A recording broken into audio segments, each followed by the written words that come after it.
Oke, baik teman-teman semuanya. Selamat malam. Assalamualaikum warahmatullahi wabarakatuh. Salam sejahtera untuk kita semua. Salam sejahtera, salam sehat, salam semangat, salam pejuang LPDP ke depan. Amin ya. Oke, Alhamdulillah di sini izinkan saya Bang Menteri Susilo selaku moderator dan Master of Ceremony di sini dari tim Air Academy.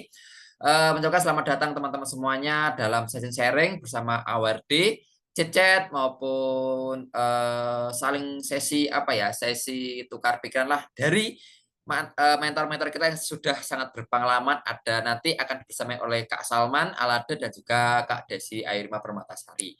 Beliau adalah awarde yang nanti biar berikan beliau berkenalan.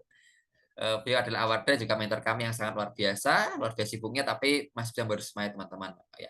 Oke teman-teman semuanya, sebagai informasi kami dari tim Air Memes, teman-teman yang sudah ikut dalam sesi mock up juga akan dapat ya bonus, yaitu sesi brainstorming. Insya Allah akan ada kurang lebih sih 4 kali empat kali khusus eksklusif teman-teman selama masa substansi ini ya. Jadi ya nanti selama per 2 minggu, setelah 2 bulan ya, per 2 minggu nanti.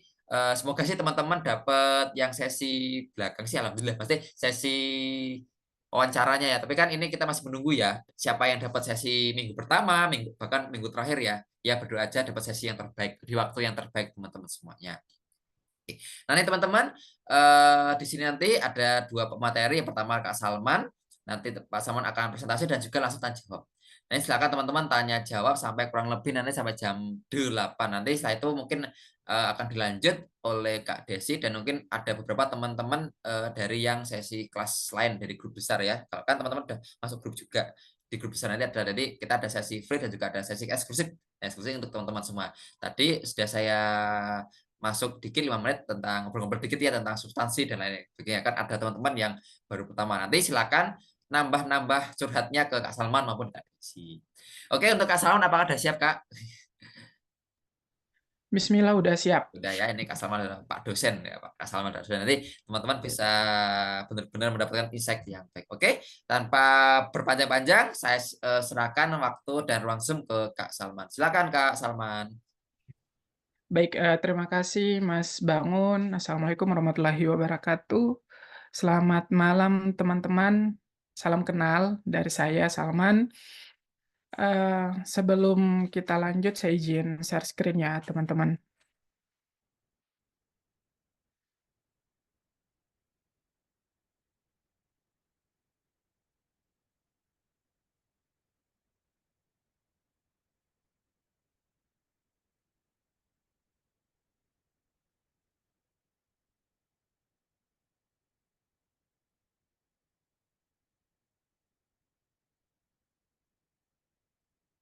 Oke, sudah tampak ya teman-teman eh, presentasi saya. Baik, Sudah.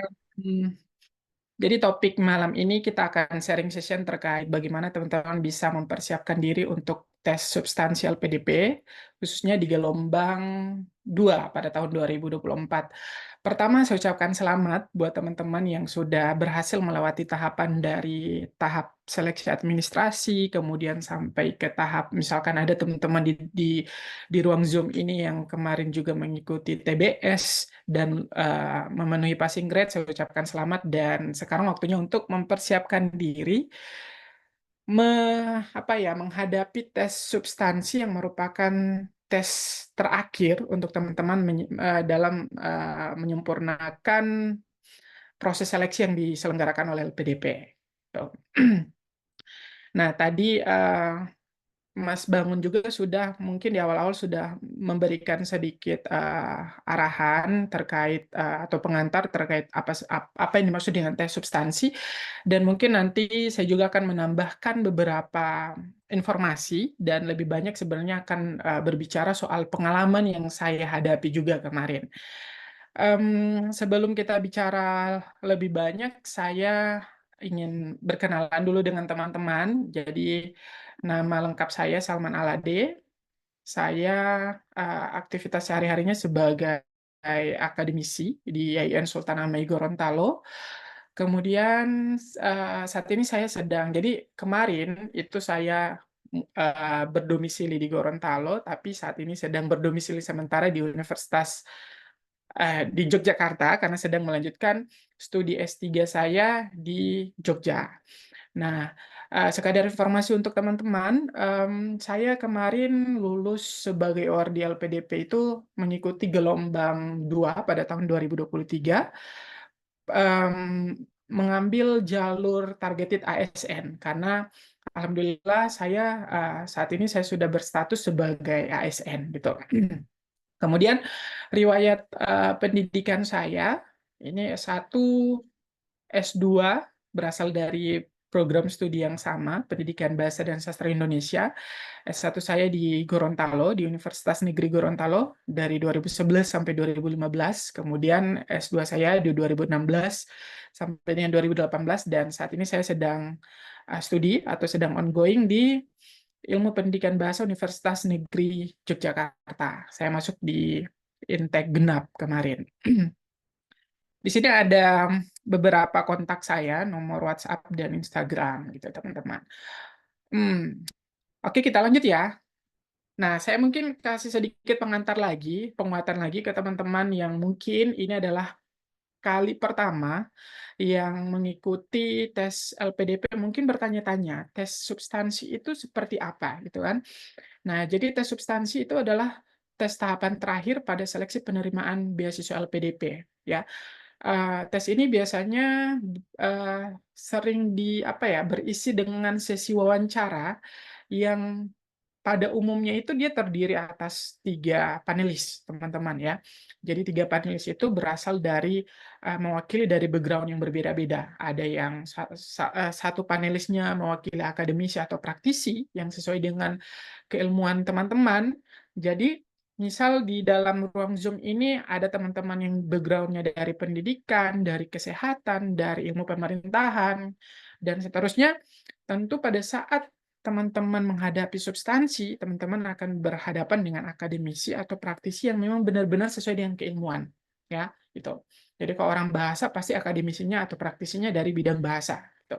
Kemudian ada seorang psikolog dan biasanya ada satu dari pihak LPDP juga, ya, yang akan mungkin menggali lebih dalam lagi ke teman-teman terkait seberapa siap atau seberapa yakin orang ini bisa untuk diberikan dana pendidikan. Seperti itu, teman-teman. Lanjut, ini pada tahapan tes seleksi substansi atau tahap wawancara, biasanya peserta itu akan menghadapi banyak pertanyaan-pertanyaan yang semua pertanyaan itu bersumber dari atau digali berdasarkan CV atau esai dari yang teman-teman sudah submit pada proses tahapan administrasi kemarin. Nah, untuk teman-teman yang mengambil beasiswa LPDP pada jalur targeted kewirausahaan, biasanya juga akan diminta atau digali soal proposal bisnis yang sudah disubmit. Nah, untuk teman-teman yang mengambil jenjang doktoral, itu biasanya juga kemarin pada saat submit itu kan memasukkan proposal atau rancangan atau draft penelitian disertasinya. Nah, biasanya akademisi atau praktisinya itu akan banyak menggali terkait rencana penelitian teman-teman. Jadi kalau misalkan itu membedakan antara pelamar jenjang magister dengan pelamar jenjang doktoral gitu. Kalau yang doktoral memang ada porsi khusus yang memang akan digali soal rancangan disertasi dari teman-teman gitu. Nah, kemudian tambahan informasi, tes substansi itu biasanya berlangsung paling maksimal itu biasanya 60 menit atau 1 jam ya. Kalau minimalnya biasanya teman-teman itu ada yang bilang paling cepat substansi itu berakhir 10 sampai 15 menit gitu.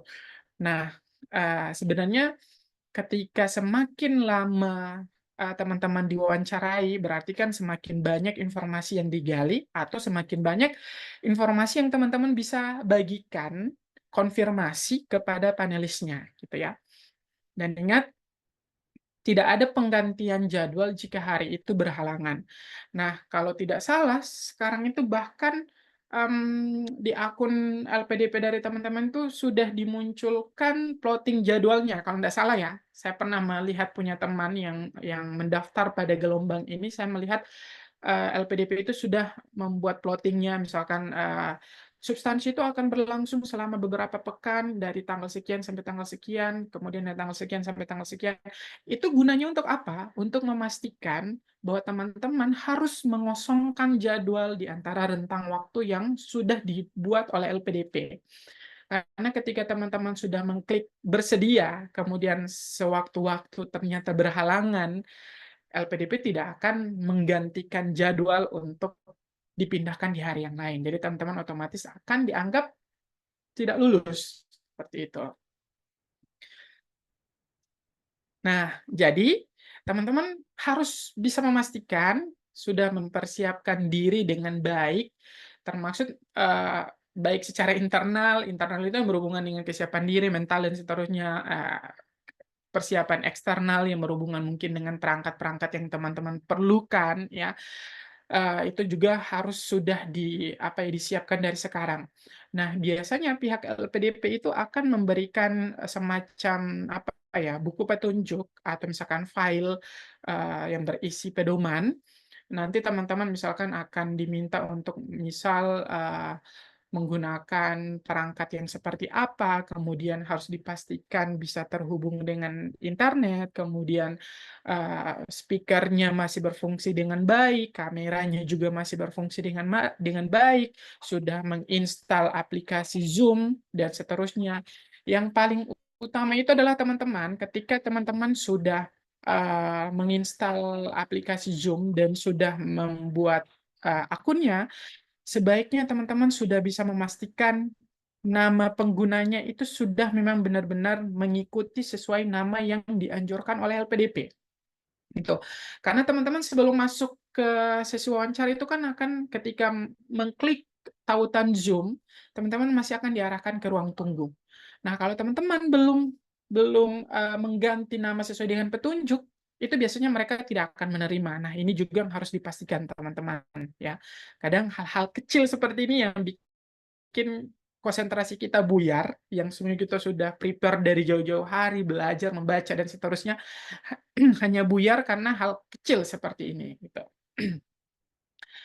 Nah, perangkat eksternal yang harus teman-teman siapkan, tadi ada akun Zoom yang sudah menggunakan nama sesuai dengan petunjuk tes substansi, kemudian paling utama teman-teman adalah ruangan yang kondusif, ya, tidak terpapar oleh gangguan apapun, ya. Kemudian ya bisa dipastikan jaringan internetnya juga harus stabil, ya. Kalau misalkan teman-teman merasa providernya jaringannya kurang kuat, teman-teman harus bisa memastikan apakah mengganti providernya sementara atau mungkin mencari lokasi yang punya sumber WiFi yang kekuatannya cukup dan seterusnya itu, ya. Kemudian yang paling utama adalah perangkat laptop atau PC, ya, yang bisa beroperasi dengan normal gitu. Seingat saya sepertinya substansi itu tidak diperkenankan menggunakan Zoom menggunakan handphone gitu, ya. Dan teman-teman dilarang untuk mendokumentasikan gitu. Kemudian mungkin tetap harus disiapkan headset atau earphone jika memungkinkan, misalkan speaker dari laptop teman-teman mungkin tidak bisa mengeluarkan suara yang keras gitu. Lanjut, nah ini, apa saja yang ditanyakan pada tes substansi? Orang-orang selalu menodong kita yang ordi itu selalu bertanya, "Mas, kemarin waktu substansi apa saja yang digali?" Gitu. Nah, sebenarnya tidak ada template khusus ya, teman-teman, yang seperti apa bentuk dan model pertanyaan dari interviewer, karena itu bergantung. Mereka random sekali ya. Jadi setiap orang itu ketika bertemu dengan interview yang berbeda, tentu mereka akan menanyakan juga poin-poin yang sesuka hati mereka gitu. Tapi ingat teman-teman, sesuka hati dalam artian tetap masih berdasarkan eh, data atau yang tadi CV, esai, proposal yang teman-teman sudah submit ya dari eh, di tahap tes administrasi kemarin gitu ya. Nah, selanjutnya ini, Apa sih kunci menghadapi tes substansi?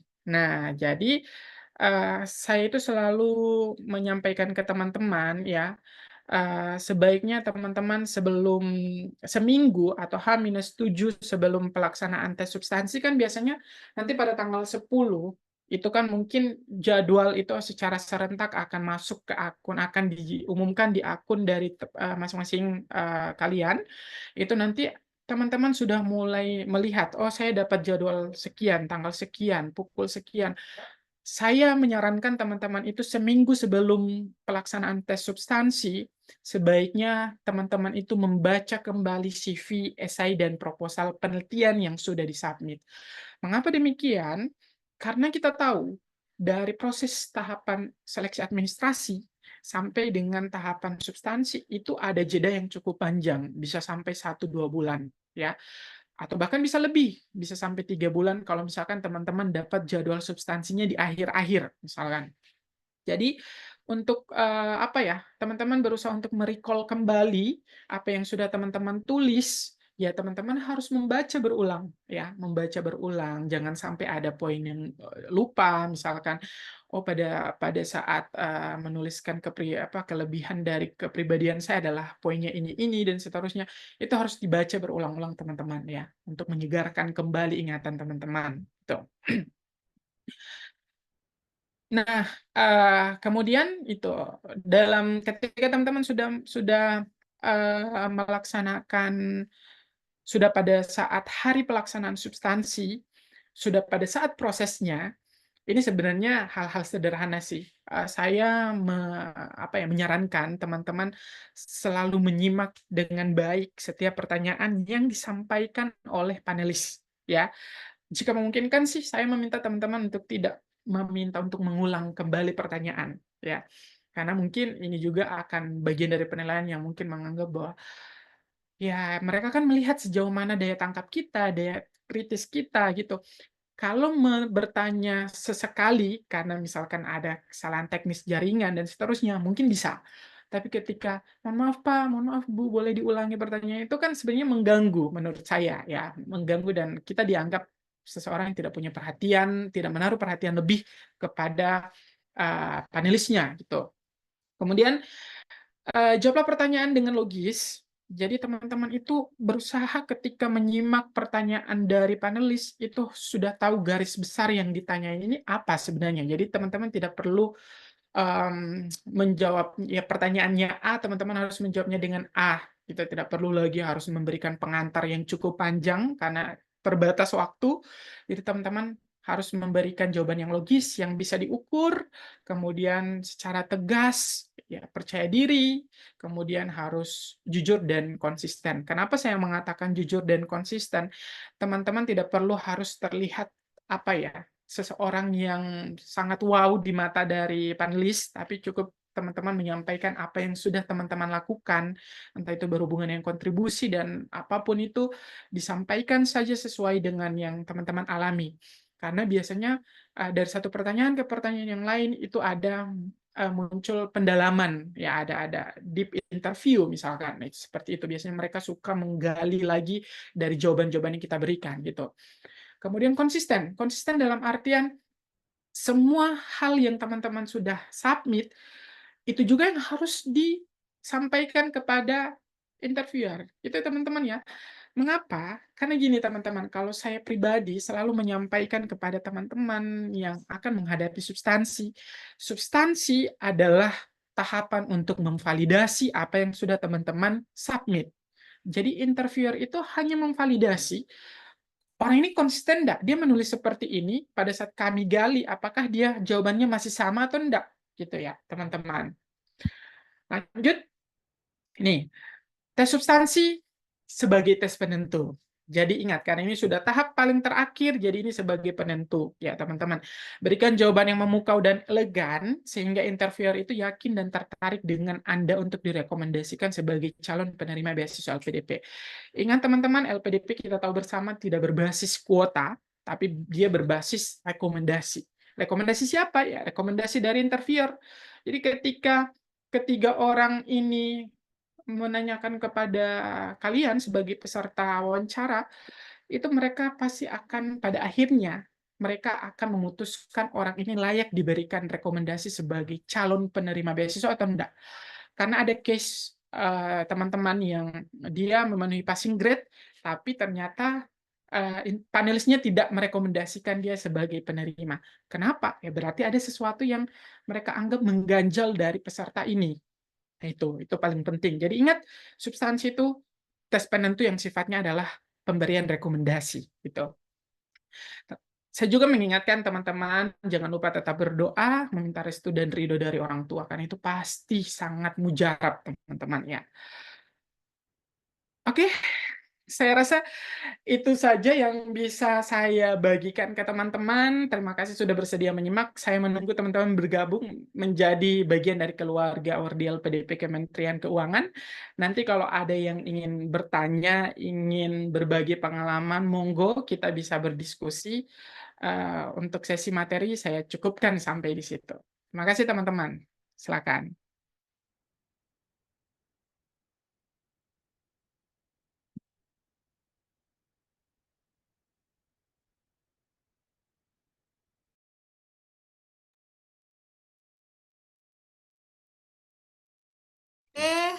Terima kasih Kak Salman atas waktunya ya. Sekarang mungkin langsung Q&A dulu. Teman-teman yang mau bertanya tentang materi yang telah Mas Salman berikan ataupun yang teman-teman alami untuk yang batch kemarin sudah wawancara, silahkan bisa langsung raise hand aja.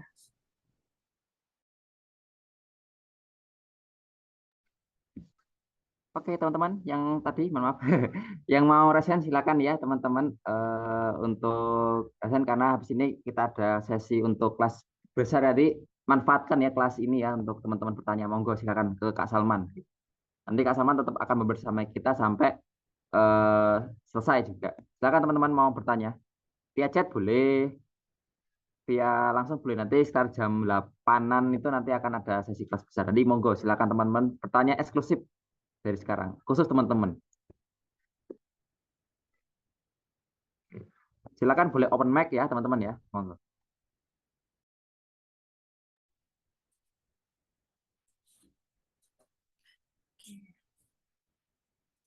Oke, mungkin aku sedikit nyambungin dulu ya Kak Salman. Kita sambil chat aja ya di sini ya Mas Salman ya, pengalaman tadi. Monggo Mbak Des. Oh iya, Mas Salman. Jadi Mas Salman tadi sampaikan ya kalau usahakan nama kita itu harus sesuai ya dengan saran yang diberikan oleh PDP dan sesuai dengan em, apa nama pendaftaran gitu ya, Mas Salman ya. Nah, itu aku juga ngalamin nih teman-teman. Aku kebetulan di yang terakhir ini substansi yang kedua aku malah salah tulis nama gitu tanpa aku ketahui sehingga memang belum di accept. Jadi sejak aku jadwal jam 9.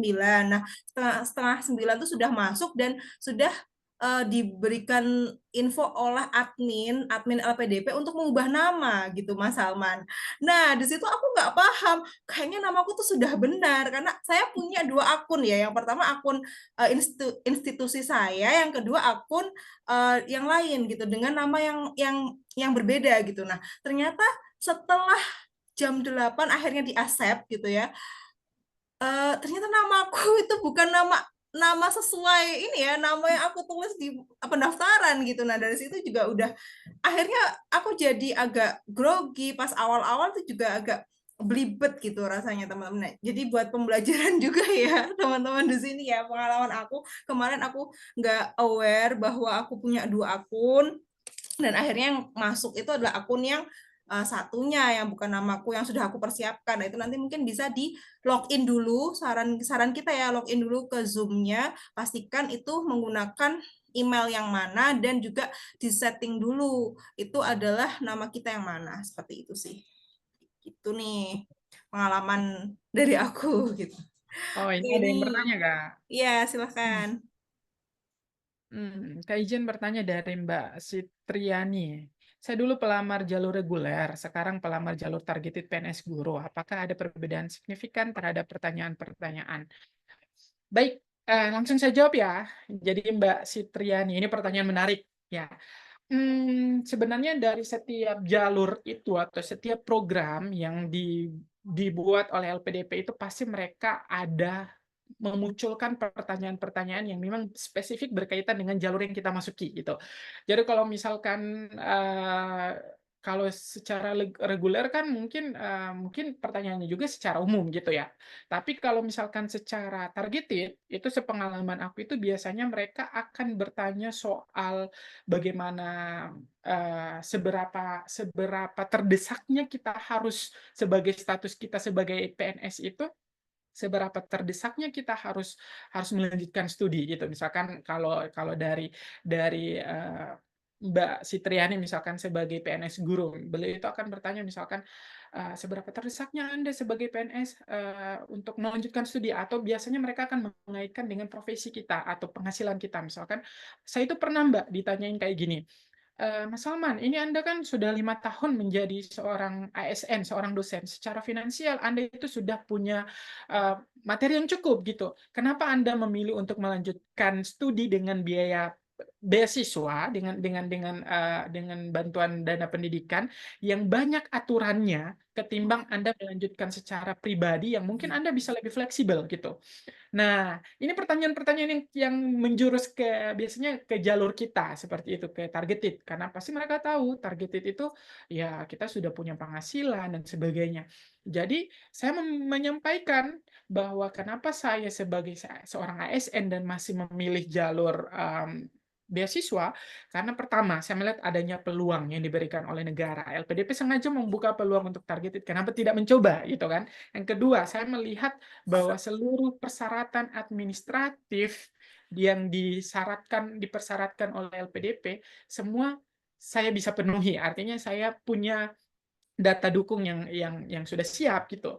Jadi saya menyampaikan ke mereka ya ketika peluang itu ada dan saya juga saya bisa menyanggupi, ya kenapa saya tidak mencoba gitu. Karena meskipun secara finansial kita mampu, berbeda kondisinya ketika kita kuliah dengan biaya mandiri dan biaya beasiswa gitu. Semoga bisa menjawab ya Mbak Sitriani gitu. Ada pertanyaan lagi nih Mbak, banyak. Ya, silakan nih, yuk. Oke, aku lanjut ya. Pertanyaan dari Mas Muhammad Hoiri. Nah, izin bertanya, jika saat wawancara dilakukan di kantor karena masih di hari kerja, kemudian akan berusaha semaksimal mungkin mencari tempat di pojokan agar mengurangi gangguan, apakah hal tersebut tidak apa-apa? Nah, sebaiknya ya, saya menyarankan ke Mas Hoiri, kalau misalkan jadwal substansinya sudah keluar, sebaiknya bisa dikomunikasikan dengan pimpinan. Artinya iya, karena pertama kita memang benar-benar harus steril, Mas. Steril dalam artian kondisi kita harus kondusif. Bahkan mereka itu sebelum memulai sesi substansi, mereka akan memastikan kita hanya seorang diri di dalam ruangan. Mereka akan meminta kita untuk memutar 360 derajat kamera dari laptop yang kita gunakan. Karena itu mengantisipasi teman-teman tidak ada bentuk kecurangan yang lain, kemudian tidak ada gangguan-gangguan yang lain. Jadi sebaiknya saran saya seperti itu ya, sebaiknya Mas menyampaikan kepada pimpinan bahwa saya misalkan boleh izin 1 jam lah maksimal untuk di hari sekian, jam sekian untuk tidak misalkan untuk sementara waktu untuk mengikuti Zoom seperti itu ya. Lanjut, ini ada pertanyaan lagi nih. Izin bertanya Kak, kalau menurut Kakak baiknya di rumah atau di penginapan ya Kak? Penginapan cocok untuk tes kira-kira modelan gimana ya Kak? Agak OVT soal ini. Selalu saya di hotel malah di roasting pewawancara. Oh, di roasting gimana Kak Delina ya?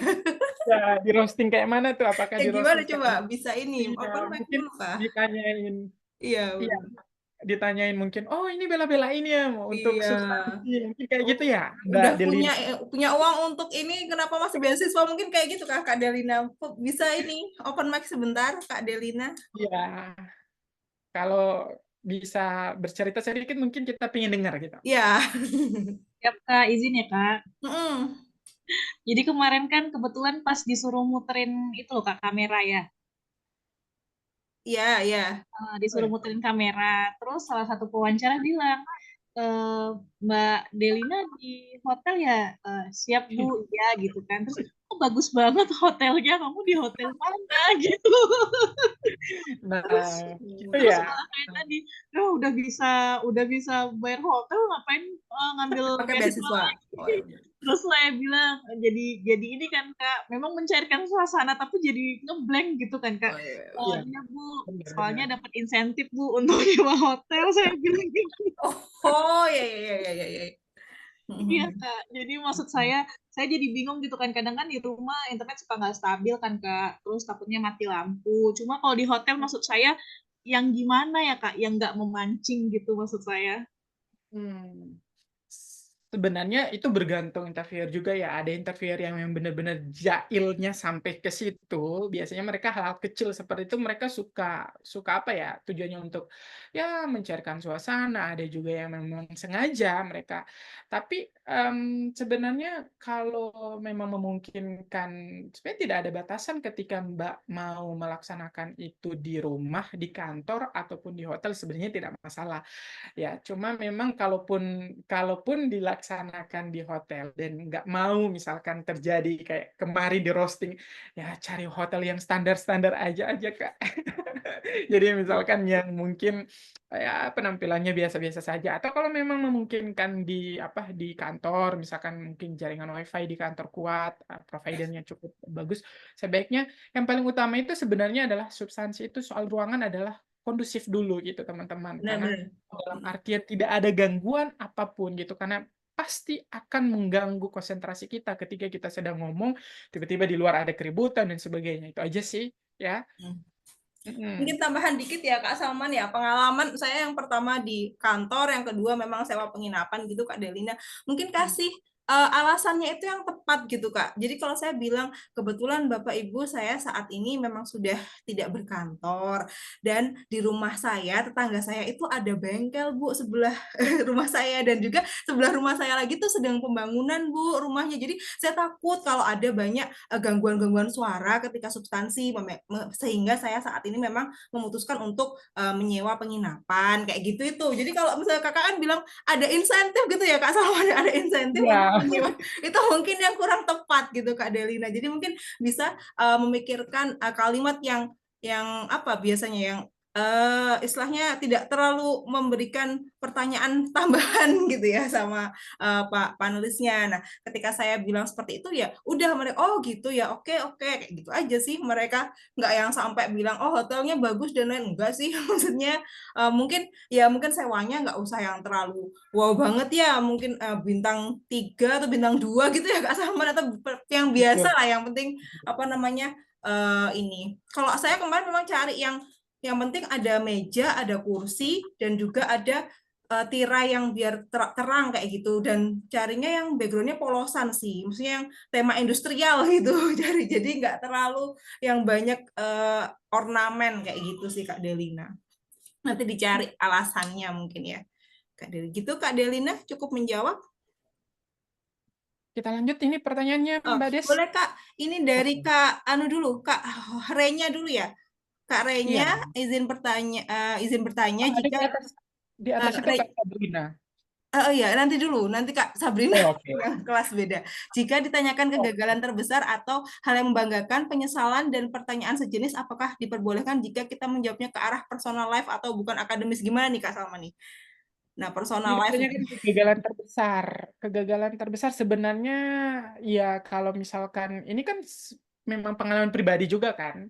Jadi kalau misalkan kegagalan terbesar itu kalau saya selalu mengarahkan teman-teman itu sebaiknya tetap membicarakan sesuatu yang teman-teman alami, tapi sesuatu itu punya impact atau pembelajaran di dalam diri dan itu tidak masalah menurut saya. Jadi misalkan oh dulu saya pernah sering terlambat masuk kampus, akhirnya saya selalu mengulang mata kuliah dan sebagainya.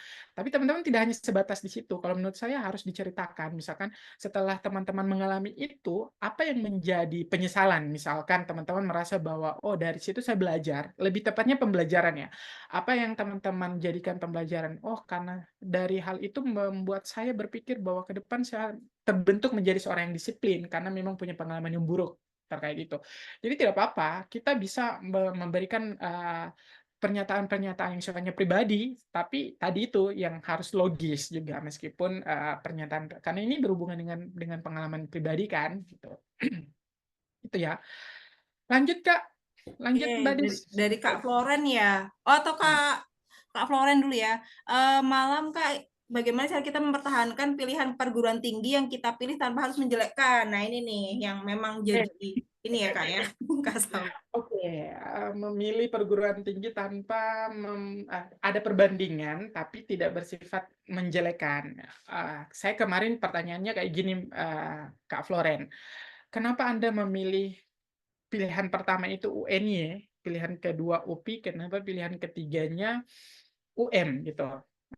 Universitas Negeri Malang. Jadi mereka itu interviewnya bertanya gitu, kenapa Anda memposisikan UNY itu nomor 1 gitu. Jadi, ketika teman-teman ditanyai seputar pilihan kampus, teman-teman harus memberikan jawaban yang logis dan terukur menurut saya. Terukur itu dalam artian teman-teman tidak hanya mengatakan kayak gini, oh UNY itu punya fasilitas yang bagus. Tidak salah menurut saya, tapi itu teman-teman terkesan jawabannya biasa-biasa saja. Tapi ketika teman-teman ditanyai, diarahkan ke satu perbandingan, teman-teman harus membahas dari aspek, menurut saya yang paling terukur itu adalah dari aspek kurikulumnya. Misalkan, teman-teman menyampaikan bahwa, oh UNY, prodi bahasa, S3 bahasa di UNY dibandingkan dengan di UPI, dibandingkan dengan UM, itu misalkan secara mata kuliah teorinya di UNY itu hanya 12 SKS. Di UPI itu lebih dari 20, di UM juga lebih 20. Saya berasumsi semakin banyak SKS berarti kita akan semakin lama untuk penelitian. Jadi kayak gitu. Jadi teman-teman harus memberikan jawaban yang menurut saya yang terukur itu dalam artian terkesan kalau teman-teman menjawab seperti itu, teman-teman akan dianggap, oh orang ini sudah sangat siap untuk melanjutkan studi karena dia sudah melakukan observasi dan riset terkait pemilihan kampus yang akan dia tuju gitu. Tapi kalau teman-teman hanya mengatakan, oh Jogja adalah kota pelajar, itu tidak salah menurut saya, tapi jawabannya tidak memiliki value yang wow gitu. Itu ya teman-teman ya, semoga bisa menjawab. Tuh. Oke, thank you Kak Salman atas sesinya malam hari ini. Nah, ini mungkin teman-teman yang baru bergabung, kok sudah mulai ya? Nah, ini teman-teman ya, lagi bergabung ya. Jadi kita ada sesi kelas eksklusif sama kelas free class ya. Jadi tadi yang kita mulai 7:30 untuk teman-teman yang sudah bergabung di program mock up kita. Jadi Kak Salman, nah, nanti untuk teman-teman, tapi Kak Salman akan tetap selalu di sini ya, standby sini. Nah, jadi untuk teman yang free class nanti habis ini ada sesi dengan Kak Desi Aiman Permatasari ya. Jadi teman-teman nanti silahkan bertanya ya, tadi ada mungkin beberapa pertanyaan yang belum terjawab, nanti akan kita koordinir, dan juga untuk teman-teman yang baru bergabung, selamat bergabung ya. Jadi di sini kita sebagai dari tim Ayu Irma Academy sedang menggunakan sesi sharing session ya dari para awardee yaitu Kak Salman dan Kak Desi yang merupakan awardee LPDP. Jadi teman-teman bisa mendapatkan insight dari beliau, pengalaman beliau ya. Oke. Untuk selanjutnya untuk Kak Desi, halo Kak Desi, sudah siap?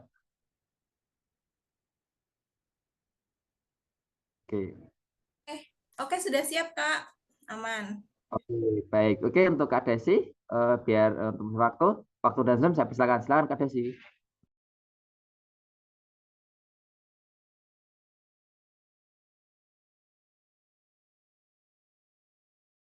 Oke, selamat malam, selamat bergabung teman-teman semua. Nah, mungkin sekarang lanjut ya untuk sesi pemaparan materi dari aku gitu, dari brainstorming untuk seleksi substansi LPDP batch 2 tahun 2024. Nah, mungkin sebelumnya perkenalan dulu. Di sini namaku Desi Ayu Irma Permatasari. Saat ini sebagai awardee LPDP batch 1 tahun 2024 yang sedang melaksanakan PK 242 Aruna Nalarenjana. Nah, riwayat pendidikan aku itu dari S1 di Kimia Universitas Negeri Yogyakarta, kemudian melanjutkan studi di S2 Ilmu Farmasi di Universitas Gadjah Mada sampai dengan tahun 2019, kemudian melanjutkan lagi studi di S3 Doktor Ilmu Farmasi dengan universitas yang sama di UGM tahun 2024 sampai sekarang. Semoga nanti 2027 ya sudah bisa wisuda biar tepat 3 tahun sesuai LOG yang diberikan LPDP. Kemudian riwayat pekerjaan saya setelah lulus S1 saya menjadi research assistant di UGM selama 2 tahun sebelum akhirnya melanjutkan studi di S2.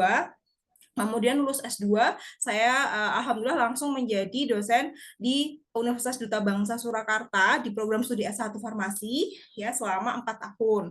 Nah, kemudian untuk biar saya bisa fokus untuk studi dulu, akhirnya saat ini sejak 2024 saya menjadi Doctor of Student. Nah, aktivitas saya tentunya sebagai seorang akademisi mengajar di home base saya kemarin dan juga beberapa universitas seperti itu di Jogja, dan saya sangat aktif untuk menjadi reviewer dan juga editor dari beberapa jurnal terakreditasi Sinta dan sangat aktif melakukan penelitian dan juga publikasi.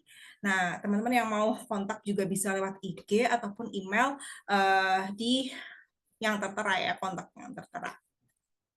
Nah, kemudian tadi karena Mas Salman belum menginformasikan juga ya passing grade ya. Jadi ini passing grade kemarin TBS juga ternyata sangat berbeda jauh dengan yang batch 1 tahun 2024, yang mana passing grade TBS kemarin batch 1 itu tergolong cukup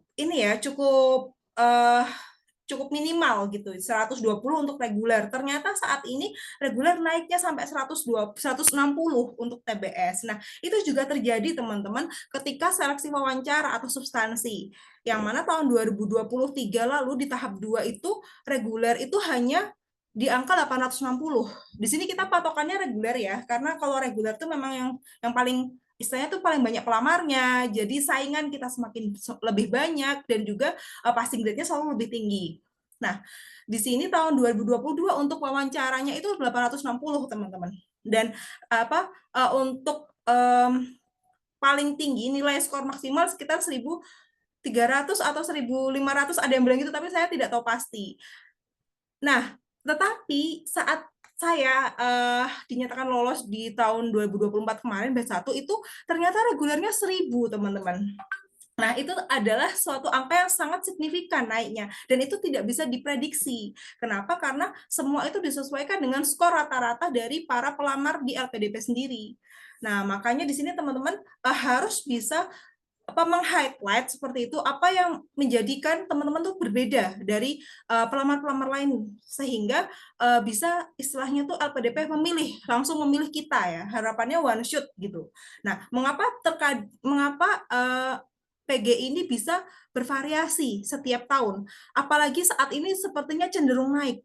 Karena terakhir Pak Dwi Larso selaku Direktur Beasiswa juga bilang bahwa saat ini pelamar LPDP ini sampai 20.000 per batch-nya, yang itu paling tinggi di antara seluruh tahun-tahun sebelumnya, sehingga memang seleksinya akan semakin ketat. Dan juga perlu diketahui bahwa banyak sekali teman-teman yang sudah mungkin wawancara atau TBS sudah berkali-kali, ada yang 2 kali, 3 kali, ada yang mungkin wawancaranya sudah ini kali keempat, kali kelima. Nah, itu kan membuat banyak juga teman-teman yang sudah berpengalaman sehingga dia akan lebih siap daripada teman-teman yang mungkin baru mencoba. Nah, itu untuk teman-teman yang ingin one shot seperti itu, teman-teman harus bisa mengkritisi diri sendiri mana yang bisa aku tonjolin gitu ketika wawancara nanti. Seperti itu. Oh ya, tadi Mas Salman juga sudah sampaikan ya bahwa salah satunya juga direkomendasikan oleh interviewer atau panelis ya, karena setelah nanti panelis itu memberikan skor, angka atau nilai, akan ada musyawarah dari internal LPDP dan juga petingginya mungkin ya, karena sepemahaman saya ketika welcoming awardee waktu tahun 2024 kemarin, Pak Dwi Larso bilang memang setelah nilainya diolah akan ada rekomendasi yang diberikan oleh tim LPDP. Seperti yang Mas Salman tadi bilang, kalau misalnya lolos tapi tidak ada rekomendasi ya berarti mungkin ada sesuatu yang mengganjal. Nah, kemudian kalau teknis pelaksanaan nanti ini bisa saya kasih gambaran ya, tadi sudah yang terakhir itu PDB sudah memberikan opsi waktu kita tidak bisa hadir gitu ya, kalau nggak salah ya, di yang batch ini kita tinggal memilih mana yang tidak, istilahnya kita bisa memilih semua bisa hadir di seluruh sesi atau ada pekan yang kita tidak bisa hadir. Nah, saat ini memang belum diumumkan ya jadwalnya, dan akan mulai tanggal 10 mungkin, jaga-jaga besok atau hari Senin lah, hari Senin, Minggu atau Senin itu teman-teman cek lagi apakah jadwalnya udah muncul atau belum.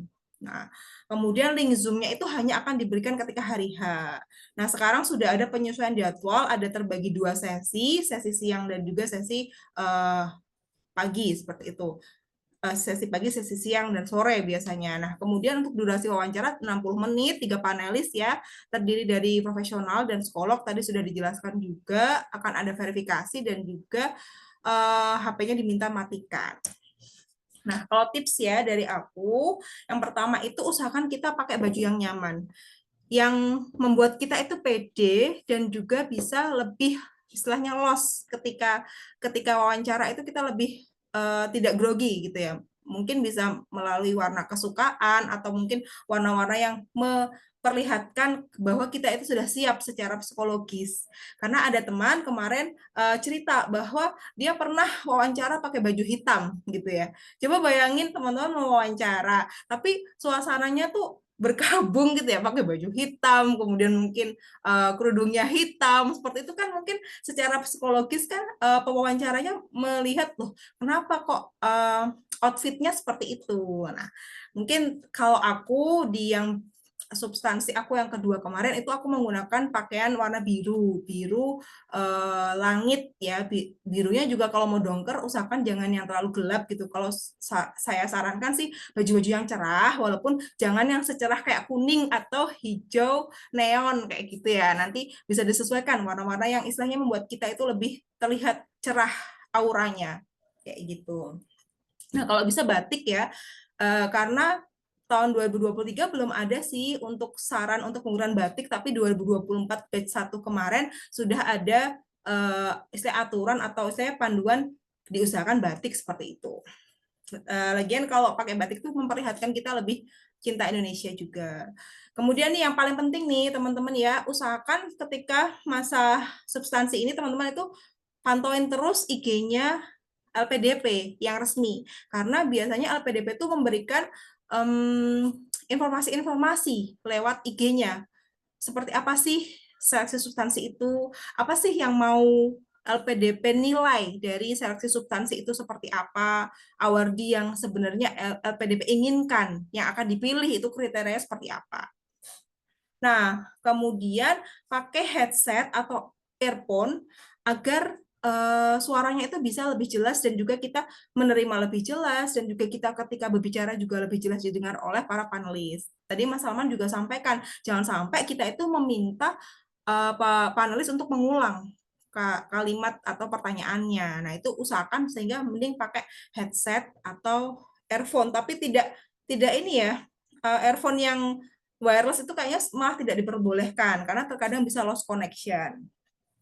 Kemudian usahakan untuk sering-sering latihan di depan kamera atau cermin gitu ya, untuk melihat fokus mata kita. Nah, sewaktu saya pertama kali belajar wawancara LPDP juga mata saya masih kemana-mana gitu. Tapi sekarang sudah bisa fokus untuk ke kamera saja melihatnya.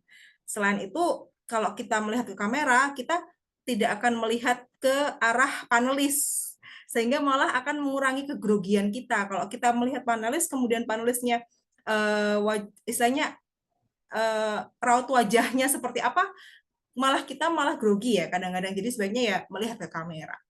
Kemudian usahakan juga latihan mock up meskipun tidak usah terlalu sering. Jadi ada yang menyarankan tidak usahlah mock up sampai di atas 5 atau 10 kali. Nah, itu apalagi dengan yang berbeda-beda. Misalnya 7 kali mentornya beda-beda. Nanti takutnya bisa menghasilkan kakak itu jadi bingung gitu mau menggunakan saran yang mana. Nah, meskipun walaupun kita mock up pun tidak harus seluruh saran yang mentor berikan itu kakak terima, karena sesuaikan juga dengan istilahnya keadaan kakak yang paling pas gitu ya. Nah, kemudian komponen penilaian ketika substansi yang paling penting adalah pola pikir strategis kita. Jadi panelis itu akan menilai seperti apa sih pola pikir kita terhadap pencapaian kita atau istilahnya timeline yang kita inginkan dari kehidupan kita nanti, kita mau jadi apa, kontribusi kita terhadap Indonesia seperti apa. Nah, itu akan dilihat dari pola pikir kita. Kemudian kekuatan mental kita itu akan jelas ditanyakan oleh bagian psikolognya. Bagaimana psikolog akan mengobrak-abrik hati kita. Misal kita dengan panelis yang pertama dan kedua itu sudah yakin. Nah, terus nanti dari Pak psikolog dia fungsinya itu menggoyahkan gitu. Tadi bilang kalau sama panelis A mau seperti ini ya. Nah, kalau nanti keadaannya seperti yang lain, kamu mau gimana? Nah, itu membuat kita tuh harus berpikir, iya ya, bener nggak ya jawabanku? Nah, kayak gitu. Nah, ketika kita digoyahkan gitu, kita harus kekeh atau gigih terhadap jawaban pertama kita. Seperti itu. Kemudian kekuatan rencana studi ya dilihat dari apa? Dari bagaimana kita itu setahu apa sih kita terhadap program studi yang ingin kita lamar kayak gitu. Jadi jangan sampai kita nggak tahu misalnya mau ke University of New South Wales ya di Australia. Nah, kita nggak tahu kurikulumnya di sana seperti apa. Kita nggak tahu dosen yang mungkin memiliki penelitian yang baik seperti apa di sana, atau bahkan yang S3. Jangan sampai kita belum kontak dengan promotor seperti itu. Usahakan kita sudah terlihat sangat siap dan sangat paham terhadap kampus yang kita akan lamar nanti. Kemudian kekuatan rencana pengabdian kita yang mana selalu dibagi menjadi 3, yang dekat, yang menengah, sampai jangka panjang. Gitu. Usahakan yang jangka dekat itu ya setelah kita menjadi awardee, kita bisa langsung apply untuk melaksanakan ke pengabdian tersebut atau kontribusi tersebut. Kemudian orientasi kita terhadap kemajuan diri kita, kekuatan percaya diri, dan juga pemecahan masalah. Nah, ini akan dilihat misalkan kita itu sudah istilahnya melamar LPDP berapa kali. Nah, itu usahakan itu ada perbedaan dari yang pas pertama kali, yang percobaan kedua, atau percobaan keberapa pun, kita usahakan kita terlihat lebih maju, lebih banyak apa hal yang dapat kita pelajari dari situ. Kita juga usahakan kita selalu kaitkan dengan bagaimana ketika kita mendapatkan masalah, kita dapat menyelesaikan dan juga hikmah apa yang bisa kita raih atau petik, sehingga kita bisa menjadi diri kita yang saat ini. Nah, usahakan seperti itu. Nah, untuk pemecahan masalah juga. Oke, mungkin dari aku nih cukup sekian nih, teman-teman. Kira-kira langsung aja ya kita Kak Bangun, kita masuk ke sesi chit chat. Mungkin ada yang mau raise hand. Nih Kak Salman juga masih ada, nanti bisa mengajukan untuk keduanya, kita saling backup gitu aja ya Kak Salman. Oke, boleh Kak Desi. Mungkin tadi yang pertanyaan yang belum ya, mungkin dari Kak siapa Oke, ini? boleh. Kak Sabrina ini ya. Oh ya, sudah raise hand. Boleh Kak Sabrina? Silakan Kak Sabrina. Open mic. Hilang ya? Oke, mungkin aku baca. Halo, Oh iya, silakan. oke. Itu kembali ke pertanyaan saya yang tadi, tetap pertanyaan saya yang tadi itu kan itu pertanyaannya juga sering ditanyakan kalau saat substansi. eh Apa tadi pertanyaan saya? Itu kalau kalau kena pertanyaan kenapa kok pilih beasiswa LPDP padahal kan juga banyak beasiswa dari negara-negara lain menyediakan seperti Chevening, Erasmus dan sebagainya. Kenapa kok pilih LPDP? Apa spesialnya LPDP dan apa hubungannya dengan kontribusi seperti itu kan? Kalau itu bagusnya jawabannya seperti apa? Nah, terus aku nih kan udah daftar ke Australia reguler, nah, dan eh, aku ini juga baru tahu ternyata ada LPDP yang bekerja sama dengan pemerintah Australia namanya kan AAS. Tapi dia tuh bidangnya ternyata aku baca bidangnya beda sih. Dia lebih ke blue economy, terus sustainable energy dan aku kan bidangnya hukum bisnis inter. Nah, itu nanti kalau saat substansi dijawab apa ya, Kak? Oke, Ya makasih. mungkin nanti kita bisa backup ya, saling backup ya Kak Salman. Mungkin dari aku dulu nih Kak Sabrina. Jadi untuk yang saat ini kan LPDP kan programnya tambah banyak ya. Sejauh yang aku pahami, LPDP itu sedang mengkhususkan beberapa prioritas dari program studi yang nantinya diharapkan itu dapat menjadi accelerate atau mengakselerasi transformasi Indonesia di masa emas 2045. Yang saya pahami ketika welcoming our di kemarin itu Pak Dwi Larso memang menargetkan beberapa beasiswa khusus yang difokuskan ke program studi tertentu, misalkan kayak NTU ya, National Taiwan University, itu dia ada bidang metalurgi, kemudian material, yang mana itu memang di Indonesia belum banyak program studi yang memiliki program studi tersebut di universitas di Indonesia. Nah, makanya untuk yang saat ini LPDP AS itu memang program baru yang menginisiasi beasiswa AS. Itu kan sebenarnya beasiswa AS itu ada sendiri. Dia adalah program beasiswa dari pemerintah Australia sendiri. Nah, tetapi sekarang beberapa diakuisisi oleh LPDP. Jadi mungkin ada pembiayaan bersama gitu dari pemerintah Indonesia yaitu LPDP dan juga pemerintah Australia yaitu AAS. Maka dia LPDP X AAS kayak gitu kan. Nah, itu memang dikhususkan ke program studi yang memang akan istilahnya memang menjadi prioritas dari pemerintah yaitu di blue economy dan juga tadi ya yang tadi itu saya agak lupa. Nah, tapi itu juga disesuaikan dengan LPDP itu pasti sudah melihat oh ternyata kalau Australia tuh dia bagus di blue ekonominya. Kalau mungkin dan sustainable energy gitu ya blue economy. Nah, kalau mungkin teman-teman apa kenal juga dengan Pak Made Andi, salah satu dosen di geodesi UGM, beliau itu salah satu award di AAS dulunya. Beliau memang kuliahnya di Australia dan dia tentang kemaritiman. Nah, jadi istilahnya tuh LPDP itu juga sudah tahu, oh ternyata kalau kita mau belajar blue economy itu yang bagus tuh di Australia. Maka memang dikhususkan ke program studi itu. Seperti itu. Nah, jadi kalau misalkan Kak Sabrina sudah daftar, di batch 2 ini kan dari awal dari bulan Juni kemarin ya udah nggak apa-apa pakai reguler aja jadi nggak usah yang istilahnya tuh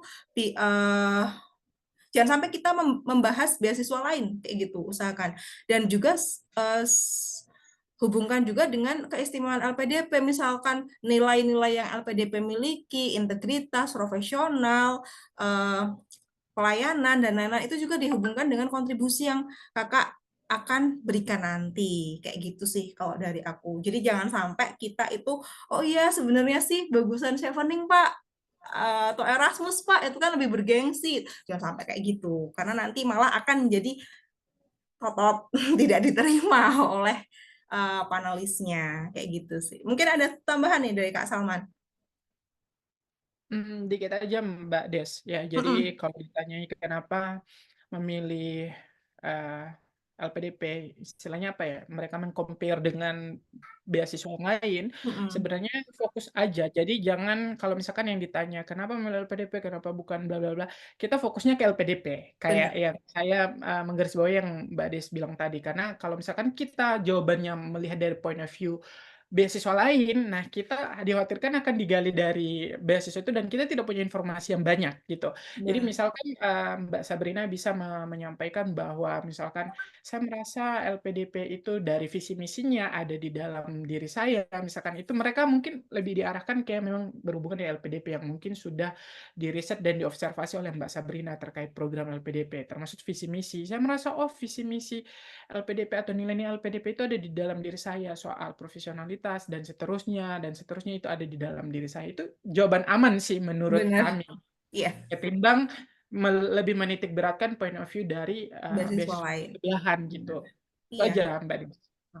Iya benar banget Kak Salman. Apalagi Kak Salman dan saya ini kan juga akademisi ya. Sebenarnya kalau di bawah Kemendikbud itu juga ada beasiswa khusus dosen yang change-nya itu juga lebih besar daripada LPDP. Nah, tapi kita selalu bilang bahwa LPDP adalah yang terbaik, yang paling cocok untuk saya karena saya memiliki visi dan misi yang sejalan dengan LPDP. Nanti bisa disampaikan seperti itu gitu. Oke, mungkin Kak Yesi. Silakan Kak Yesi. Baik Kak, izin on cam. Oh iya silahkan on cam boleh, semua on cam aja, yang bisa on cam malah lebih bagus nih. Baik Kak, perkenalkan saya Yesi dari Sulawesi Tenggara, Kota Kendari. Nah, di sini Kak, saya kan itu beasiswa apa non LOE ya Kak. Jadi Oke, ada non tiga, LOE. ada 3 universitas yang saya pilih Mm-mm. dalam negeri. Nah, apakah ketika nanti ditanya kenapa pilih universitas ini, apakah saya harus menjelaskan ketiga pilihan kampus yang saya pilih ataukah cukup dengan universitas yang pertama Kak? Makasih Kak Desi. Oke, ya sebenarnya sama ya, kayak aku juga non LOE juga memilih 3 universitas di percobaan pertama sih. Akhirnya percobaan kedua aku fokusin kedua aja. Jadi caraku gini, pilihan pertama adalah kampus yang ingin aku masukin, yang kedua adalah kampus lainnya, yang ketiga adalah kampus pertama yang sama gitu. Jadi hanya ada 2. Nah, di dalam ISAI aku fokuskan hanya ke pembahasan ke kampus pertama aja. Jadi di pembahasan di saya hanya fokuskan ke UGM. Tapi ketika ketika pertanyaan pertama, karena template-nya biasanya pertanyaan pertama itu mengapa kamu memilih kampus A dan B. Nah itu saya sampaikan, tetapi memang titik beratnya adalah di kampus pertama. Akan tetapi ya di kampus kedua juga kita berikan informasi juga meskipun belum sedetail kampus yang pertama tadi. Tapi usahakan kita tidak membandingkan gitu, Kak. Dalam arti itu setiap kampus punya keistimewaan sendiri-sendiri ya. Misalkan kalau pilihan pertama di Universitas Indonesia di bidang A, karena bidang A itu memang istilahnya paling istilahnya gimana ya? Yang memiliki track record yang paling baik adalah di Universitas Indonesia. Kemudian untuk yang di bidang B itu yang di ITB misalnya seperti itu. Jadi jangan sampai memberikan statement bahwa saya memilih pilihan pertama di Universitas Indonesia karena Universitas Indonesia memiliki peringkat nomor 1 di Indonesia. Kemudian untuk Universitas Gadjah Mada sendiri di peringkat nomor 3 di Indonesia. Nah itu usahakan nggak pakai peringkat seperti itu. Karena terkadang yang juga saya alamin ya, waktu kemarin substansi itu, saya memilih UGM, tetapi panelis saya itu dari ITB. Dan beliau juga bertanya, kok kamu milihnya di UGM? Emang di UGM ada bagusnya apa di sana? Memangnya kalau di kampus lain nggak ada? Ya, pasti seperti itu wawancaranya. Nah, tapi kita bisa sampaikan mungkin dari sisi kepakaran dari dosen dengan keilmuan yang akan kita dalamin kayak gitu. Usahakan ya kalau di ITB ada Profesor A, sementara kalau di UGM ada Profesor B kayak gitu itu. Itu lebih aman ya. Seperti itu Kak Yesi. Apakah sudah menjawab jawabannya tadi?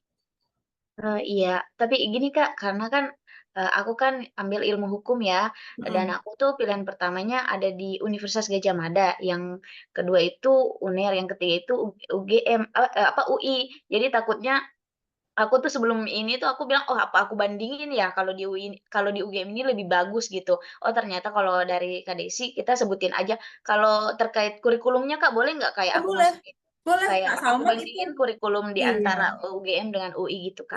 bisa. Ini Kak Salman nih mau nambahin nih. Beliau membahas secara kurikulum waktu ditanya. Iya. Jadi kalau pengalaman aku kemarin Mbak Yesi itu ditanyai kan 3, aku juga jalur non LOE kemarin. Pilihan pertama UNY, 2 UPI, 3 Universitas Negeri Malang. Itu panelisnya bertanya kan kayak tadi, kenapa Anda memposisikan UN-nya itu nomor 1, kemudian UPI nomor 2, kemudian Malang nomor 3. Jadi untuk memberikan jawaban yang aman ya tadi jangan, kalau aku sih tidak memberikan lebih ke apa ya, ke perbandingan yang sifatnya kayak tadi rankingan dan seterusnya, tapi lebih ke kurikulum. Kenapa lebih ke kurikulum? Setidaknya akan memberikan insight ke panelis bahwa kita sudah melakukan riset yang mendalam terkait kampus yang akan kita masuki. Berarti kan itu akan ada poin plus. Oh, orang ini berarti serius. Dia ketika Ya. mau memilih UI sebagai urutan pertama, berarti dia sudah menggali informasi yang banyak. Bahkan tidak masalah misal kalau Mbak Yesi menyampaikan, "Oh ya Pak, saya kemarin sudah coba berkomunikasi dengan pihak kaprodinya bahwa saya mencari informasi bahwa kira-kira di prodi ini penerapan kurikulumnya seperti apa dan saya mendapatkan banyak insight sehingga meyakinkan saya bahwa UPI itu memang harus ada misalkan di urutan nomor 1 gitu." Seterusnya. Jadi kayak gitu nggak masalah, malah lebih bagus gitu. Terima kasih banyak Kak Desi, Kak Salman. Terima kasih banyak. Ya, semangat ya Kak Yesi ya. Ditunggu ya Kak bergabung. Oke, mungkin Kak Hifni selanjutnya. Silahkan Kak.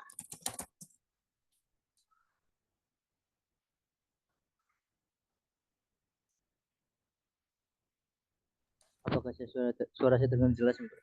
Oke, ya boleh on cam Kak. Ada di luar soalnya. Oke. Oke, nggak apa-apa. Suara saya terdengar jelas enggak? Jelas, aman. Yang ingin saya tanyakan di sini kan terkait dengan tesis yang akan nantinya disampaikan kepada panelis. Nah, di situ di essay itu saya tidak menjelaskan terkait dengan tesis yang saya akan ambil, tapi saya lebih menekankan terkait dengan program yang memang pengabdian ketika saya sudah lulus nantinya. Nah, nanti ketika saya menjelaskan terkait tesis ditambah nanti pada penjelasannya apakah diperbolehkan seperti itu? Jadi tesisnya itu menggunakan pengabdian yang dituliskan di isai, seperti itu. Enggak, jadi di essay itu saya lebih menekankan terkait dengan pengabdian ketika sudah lulus S2. Nah, untuk tesisnya saya masih belum mencantumkan di essay tersebut. Oh iya. Nah, sebagai ya mungkin jaga-jaga ya, saya sekarang sudah mencari judul tesis yang mana di kampus yang saya tuju yaitu UNER itu tidak menerima metodologi terkait dengan hukum empiris. Nah, sedikit anu ya Kak. Berseberangan, padahal UNAIR itu Kakak memilih UNAIR seperti itu ya, tetapi contohnya itu tesisnya istilahnya dia tidak menyetujui adanya hukum empiris tersebut gitu ya Kak ya. Oke, jadi mungkin kalau dari aku sarannya sebenarnya kalau untuk studi S2 ini nggak terlalu detail untuk untuk menggali di bagian penelitian, lebih ke kesiapan dan juga istilahnya terkait psikolog ya Kak Salman ya kalau untuk S2. Tapi kalau S3 memang proporsinya adalah 75% dari penelitian kita. Jadi yang penting kita bisa tahu topik lah, paling tidak topik apa yang akan kita teliti di situ. Dan juga kita sudah istilahnya mengetahui dosen siapa yang memiliki kepakaran di bidang itu. Nah, terkait tadi kalau misalkan Kak Hifni itu mau propose untuk hukum empiris, sementara di kampus tujuan sebenarnya tidak menggunakan itu. Nah, sebaiknya Kak Hilmi cut dulu, jangan sampai ngebocorin ke panelis kalau sebenarnya topik saya ini di UNER tuh nggak diterima loh Pak Bu. Kayak gitu jangan sampai kayak gitu. Jadi itu kalimat itu jangan sampai terstatement dulu dari Kak Hifni. Nah, siapa tahu dari panelisnya nggak tahu juga kalau sebenarnya hukum empiris itu di UNAIR itu tidak diperbolehkan. Tapi kalau akhirnya panelis ada yang bilang, kok kamu mau ngambil topik A, bukannya di kampus yang kamu lamar itu nggak bisa ya nggak bisa ya penelitian tentang itu, saya nggak memperbolehkan penelitian tentang itu. Nah, Kak bisa sampaikan bahwa memang saat ini ketertarikan saya adalah di bidang hukum empiris ini Bapak, akan tetapi tentunya ketika nanti saya sudah berkuliah di kampus yang saya tuju, saya akan berkomunikasi lagi dengan dosen pembimbing saya dan saya juga tidak keberatan misalkan untuk istilahnya mengganti topik riset tersebut disesuaikan dengan dari dosennya, misalnya seperti itu. Yang penting itu kita terlihat kalau kita itu nerima gitu Kak. Istilahnya kita jangan terlihat kalau kita itu ngeyel atau kita nggak mau mendengarkan saran dari orang lain. Seperti itu sih Kak Hifni. Kalau pengalaman saya sendiri sebenarnya kemarin itu dari panelis saya tuh kebetulan profesor yang memang juga di bidang itu kepakarannya. Dan saya di statement bahwa Mbak, kamu yakin proposal ini sudah kamu konsultasikan ke promotormu kayak gitu. Karena kalau mau pakai sampel A itu instrumennya tidak cocok loh dengan instrumen yang kamu sampaikan di proposal. Bahkan saya dibilangin kayak gitu. Nah, terus saya mikir, aduh ini kayaknya udah bener deh proposal yang aku bikin. Nah, terus aku sampaikan bahwa tentunya saya akan banyak berdiskusi nantinya Bu untuk dengan promotor saya, dan saya akan menerima apa yang menjadi saran dari promotor ataupun promotor yang saya apa sih yang promotor saya nanti, sehingga saya akan sangat terbuka untuk mendapatkan saran masukan dari pembimbing saya kayak gitu Kak Hifni. Jadi jangan memperlihatkan, oh nggak bisa Bu, saya mau mempertahankan ini, saya pokoknya mau ini aja walaupun kampusnya nggak bisa ya saya mau ini. Jangan sampai terlihat seperti itu. Kayak gitu sih kalau dari aku Kak Hifni. Kak Salman ada tambahan kah atau bagaimana? Sebenarnya secara garis besar sudah disampaikan oleh Mbak Iya, Des ya. Jadi kalau umumnya, kalau teman-teman yang pelamar jenjang S2 itu biasanya memang porsi untuk ditanyai terkait penelitian itu mungkin tidak terlalu banyak. sebanyak jenjang doktoral gitu. Paling cuma ditanyain apa kebaruan dari penelitian Benar. Anda gitu. Kenapa, urgensinya apa gitu. Tapi kalau kita yang doktoral itu bahkan sampai ke tahap metodologinya itu ditanyai gitu. Iya. Penyelesaiannya ini seperti apa? Misalkan apakah Anda yakin dengan tahapan yang misalkan ada 4, kan setiap kampus kan beda-beda tahapan doktoralnya, ada yang 5, ada yang 6, sampai 6 tahapan misalkan. Akan ditanyai 6 tahapan ini apakah kamu sanggup dengan waktu yang akan diberikan oleh LPDP? Kayak gitu sih, tapi kalau misalkan di S2 itu benar lebih ke kontribusi sih. Mereka akan menggali sejauh Ya. mana kesiapan studi kalian, kemudian kontribusi setelah selesai dari studi ini mau menjadi apa Ngapain, misalkan benar. itu sih. Itu Iya. aja. Ya, karena rata-rata kalau S3 itu sudah ini ya Kak Salman ya, saya sudah berprofesi gitu ya rata-rata ya. Nah, kalau S2 mungkin yang masih fresh graduate dari S1 mungkin akan ditanya, apalagi yang belum, misalnya masih fresh graduate ya, belum bekerja secara profesional, itu pasti akan ditanya, setelah ini kamu mau jadi apa? Kamu mau berkontribusi seperti apa? Kayak gitu. Dan yang paling penting nih Kak Hifni, lebih baik Kak Hifni bisa tahu misalkan syarat lulus dari kampus itu gitu ya. Misalkan untuk lulus tepat waktu atau untuk lulus di kampus UNAR ini membutuhkan 2 kali publikasi Bu. Yang pertama harus publikasi secara nasional ataupun bla bla bla. Kan tapi saya jadi LPDP itu pengennya gini loh, kita itu bisa set goals yang paling tinggi dulu gitu. Jadi usahakan kita sampaikan kalau saya sendiri meskipun kampus saya tujuannya adalah publikasi nasional, saya akan berusaha untuk bisa publis secara internasional kayak gitu. Kan LPDP juga ada ini nih reward untuk mereka yang bisa publikasi di internasional. Nah, usahakan kita statement itu tuh kalau kita tuh mau untuk mengejar itu. Kayak gitu sih dari kita. Oke, apakah cukup menjawab nih Kak Hifni? Jadi jangan galau kalau apa tema risetnya belum sesuai gitu ya, Kak Hifni. Gimana Kak Hifni? Aman Baik, ya? sangat membantu. Oke, ya Tidak siap. overthinking Nanti lagi, Kak. benar, nanti di ini aja Kak, di outline aja. Yang penting tahu topiknya ya Kak Salman ya, nggak sampai metodologi kayak kita ya. Diobrak-abrik udah kalau kita mah. Oke, mungkin Kak Maya silahkan Kak. Ya, terima kasih Kak Desi. Maaf, ini kameranya rusak, ini nggak bisa dibuka dari kemarin.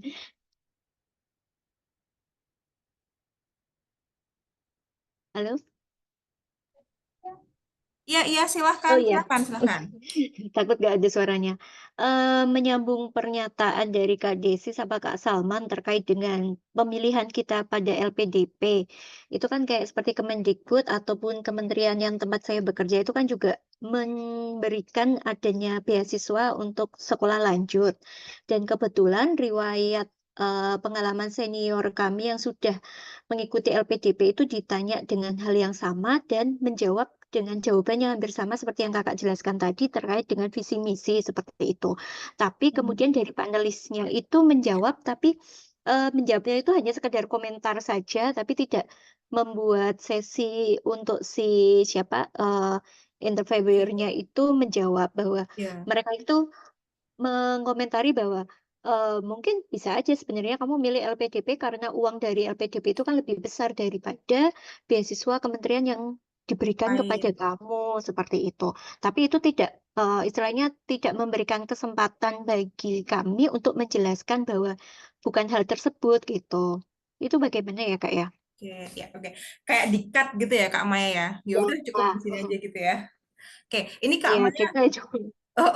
PPDS ya, kalau nggak salah ya. Ya, iya, Heeh. BPD. Nah, jadi sebenarnya kalau yang aku garis bawahi selama istilahnya 6 bulanan ini mentoring untuk LPDP juga itu kalau teman-teman yang pelamar PPDS itu usahakan fokusnya adalah pengabdian gitu. Karena kalau PPDS itu outputnya adalah dokter spesialis yang nantinya akan memberikan pelayanan kepada masyarakat di bidang penyakit-penyakit yang sudah dispesialisasikan kayak gitu. Jadi fokusnya adalah eh, ya menjawabnya adalah tetap dilingkupkan nanti ke arah pengabdiannya. Nah, adapun kalau misalkan dikejar, kenapa sih kamu nggak milih beasiswa Kemenkes gitu kan daripada LPDP? Setahu aku sebenarnya lebih banyak Kemenkes ya secara proporsi atau tetap LPDP? Untuk LPDP sih, Kak. Oh gitu, ya. Ya ini tuh biasanya Kemenkes itu semua dokter atau dokter PNS aja yang bisa apply. Kalau dari Kemenkes itu pokoknya semua Dokter yang ber-STR ya? kepegawaian. Ya, intinya dia mau dokter, nurse ataupun Iya, iya, non iya. medis kan bisa gitu. Heeh. Cuma kalau jadi ada perubahan di tahun ini, di semester kedua ini mereka itu sudah menentukan spesialis apa aja. Kalau untuk yang dokter spesialis ya, itu sudah Hmm. ditentukan spesialisasinya apa saja yang bisa mendapatkan beasiswa tersebut. Oh, iya, Tapi benar-benar. pengalaman yang kakak yang sudah berangkat LPDP dan Heeh, sudah heeh. studi itu, mereka dikejar terkait itu kenapa tidak ambil yang Kemenkes saja kayak gitu. Kemudian menjelaskan bahwa visi misi yang dari LPDP itu kan lebih lebih ya itu kan lebih lebih banyak gitu lah kayak soft skill dan lain sebagainya apalagi ada PK dan lain sebagainya seperti itu. Heeh. Tapi secara tidak langsung interview panelisnya itu mengatakan bahwa ya itu tadi bahwa sebenarnya kamu tuh Oke. ngambil LPDP itu karena duitnya lebih banyak saja kan kayak gitu. Tapi terus Kak tidak ada balasan komentar memberikan kesempatan bagi kakak senior itu untuk menjawab lebih lanjut. Nah, seandainya itu menjadi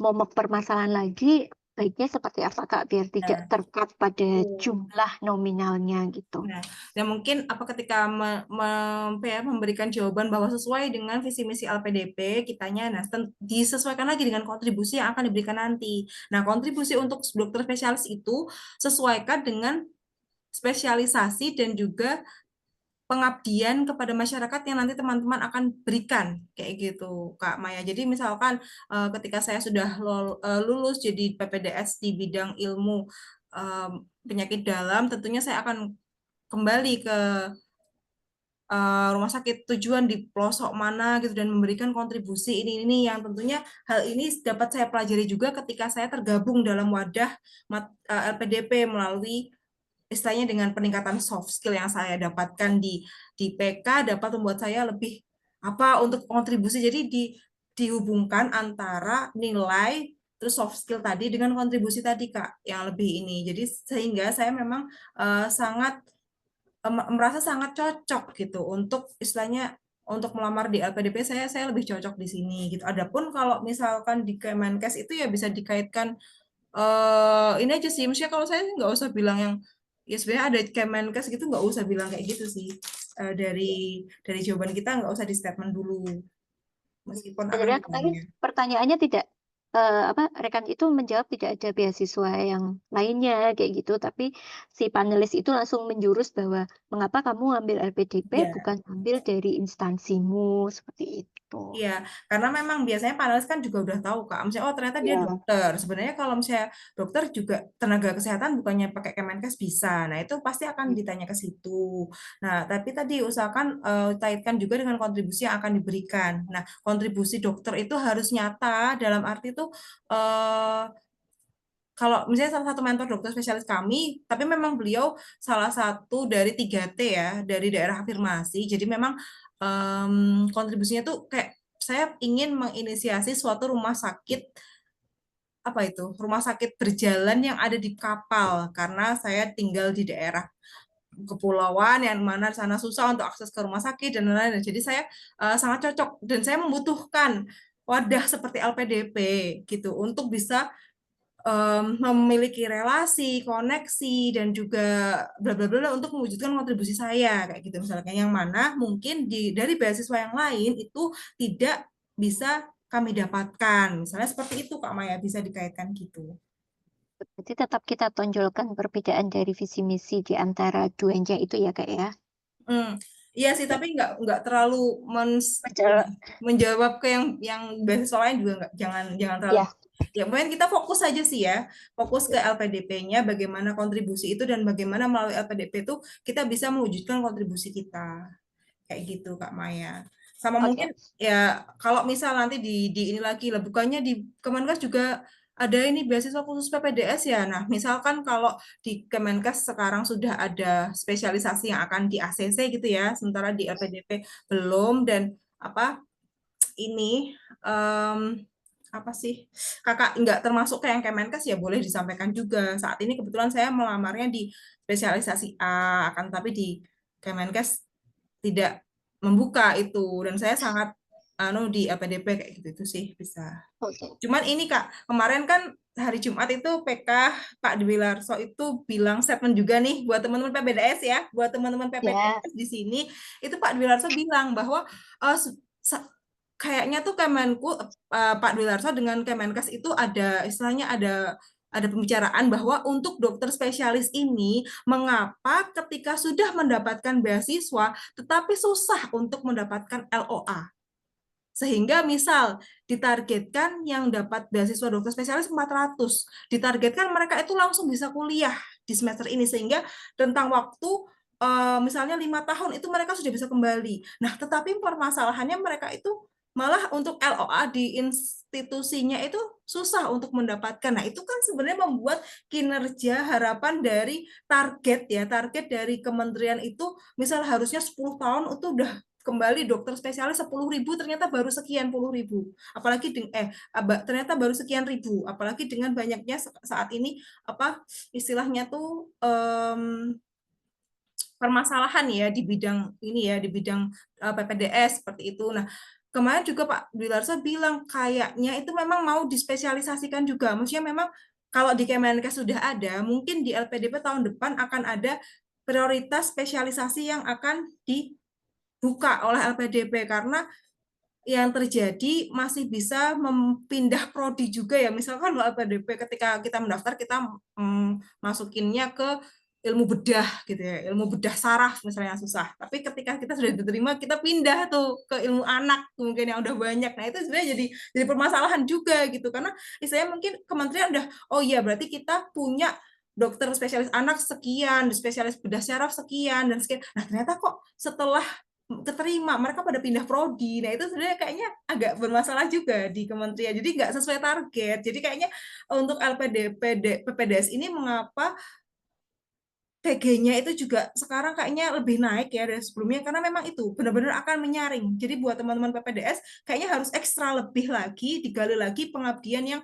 akan diberikan, karena kayaknya bakal lebih kuat lagi nih ininya, apa istilahnya itu, penjaringannya akan lebih kuat lagi seperti itu, karena Pak Dwi Larso sendiri bilang kalau tidak sesuai target gitu, istilahnya memberangkatkan 400 tapi diharapkan tahun sekian sudah ada sekian ribu, tapi ternyata yang baru berangkat aja baru 10%-nya, bahkan sampai bilang kayak gitu yang saya simak kemarin waktu PK kayak gitu nih teman-teman PPDS. Semoga bisa memberikan gambaran ya, informasi terbaru. Oke, siap-siap. Ya.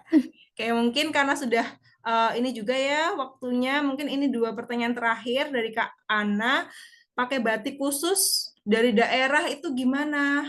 Yang corak khas tarian gitu ya. Jadi mungkin kalau saran aku ya, mungkin tarian-tarian itu kan biasanya ada apa ya, kayak penutup kepala, kemudian ada banyak aksesoris kayak gitu. Kalau saran saya tetap yang minimalis aja sih Kak. Jadi jangan sampai malah kita mau menunjukkan itu adalah khas kita, tetapi malah membebani kita ketika wawancara kita jadi nggak fokus. Jadi sebaiknya ya disesuaikan aja Kak Ana. Misalkan mau pakai yang dasarnya hitam ya ditambah selendang itu yang kain kok tunik apa namanya, kain-kain apa itu yang sekarang istilahnya saya kok agak lupa, kayak ulos atau kain yang bentuknya apa itu ya, pokoknya bentuknya kayak bukan batik tapi kayak selendang gitu sih bisa, tapi nggak usah pakai aksesoris yang kayak penutup kepala kemudian dan lain-lain, itu nggak usah kayak gitu ya Kak Ana ya.